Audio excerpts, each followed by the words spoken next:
Magandang umaga, narito ng lagay na ating panahon ngayong araw nga ng Lunes, March 4, 2024. At sa ating latest satellite images, makikita natin ang northeast monsoon o amihan ay nakakapekto partikular na dito sa may extreme northern Luzon na magdadala ng mahihinang pag-ulan partikular na sa Batanes, Cagayan at Isabela. Ang easterlies naman o yung hangin nagmumula sa karagatang Pasipiko ang siyang magdadala ng generally fair weather pero posible pa rin yung mga pag-ulan lalong-lalo na sa may silangang bahagi ng ating bansa. Inaasahan nga natin ngayong araw medyo mainit at tanghali pa rin ang ating mararanasan at sa mga susunod na araw ay mas iiral pa nga itong easterlies o yung hangin nagmumula sa karagatang Pasipiko. Base naman sa ating mga pinakahuling datos, wala pa rin tayong namamataan anumang low pressure area. Posible hanggang sa at least for this week, maliit yung chance na magkaroon tayo ng bagyo na papasok o mabubuo sa loob ng Philippine Area of Responsibility. Samantala, narito ang ating inaasahang panahon dito sa Luzon. Makikita natin ang malaking tsansa ng mahihinang pag-ulan na dulot ng northeast monsoon o amihan, partikular na sa may bahagi ng Batanes, Cagayan at Isabela. Sa nalalabing bahagi ng Luzon, inaasahan natin ang mga isolated o pulupulong pag-ulan na may kasamang pagkidlat pagkulog.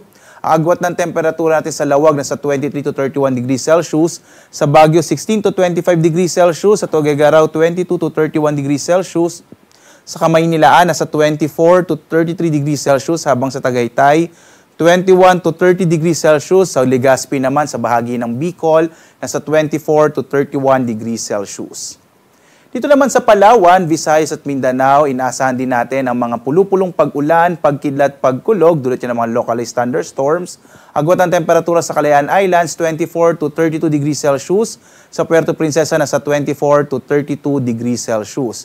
Sa malaking bahagi din ng Kabisayaan ay inaasahan natin ng mga pulupulong pag-ulan, pagkidlat, pagkulog at maaaring mainit at tanghali pa rin ang mararanasan ng mga kababayan natin sa bahagi ng Kabisayaan. Agwat ng temperatura sa Iloilo nasa 25 to 32 degrees Celsius, sa Cebu 25 to 31 degrees Celsius, habang sa Tacloban nasa 24 to 31 degrees Celsius.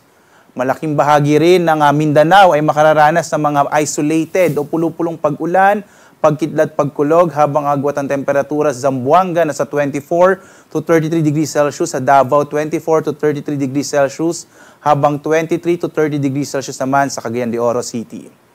Sa kasalukuyan, wala rin tayong nakataas na gale warning pero inaasahan pa rin natin ang katamtaman hanggang sa maalong karagatan, partikular na sa ilagang bahagi ng bansa at sa may silangang bahagi ng ating kapuluan, delikadong maglayag, lalo na kapag meron tayong mga thunderstorms. Pero sa ngayon, dahil nga wala tayong gale warning, kahit yung maliliit na mga bangka ay maaring pumalaot sa mga baybayin ng ating bansa.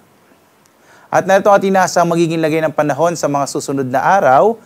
Dito sa may bahagi ng Luzon, sa Kamaynilaan, Baguio City at Legazpi, inaasahan natin ang isolated o pulupulong pag-ulan, pagkidlat, pagkulog hanggang araw ng Huwebes. Agwat ang temperatura sa Metro Manila, 24 to 33 degrees Celsius, sa Baguio nasa 16 to 25 degrees Celsius, habang 24 to 32 degrees Celsius naman sa bahagi ng Legazpi City.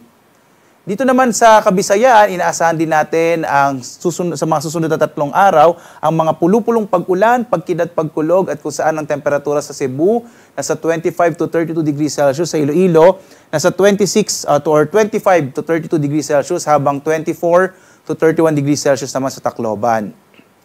Habang malaki naman yung tsansa ng mga pag-ulan sa sunod na araw sa Metro Davao, dulot yan ng easterlies, posible hanggang araw ng Miyerkules ay may tsansa ng mga pag-ulan dito sa may bahagi ng Metro Davao. Sa Cagayan de Oro at sa Zamboanga City, inaasahan pa rin natin ang generally fair weather na may mga isolated rain showers and thunderstorms. Sa Metro Davao, agwat ang temperatura in the next 3 days, 24 to 32 degrees Celsius. Sa Cagayan de Oro City, nasa 24 to 31 degrees Celsius, habang sa Zamboanga City, nasa 24 to 34 degrees Celsius. At ang araw naman natin ay sisikat mamayang 6:11 na umaga at lulubog ganap na 6:05 ng gabi.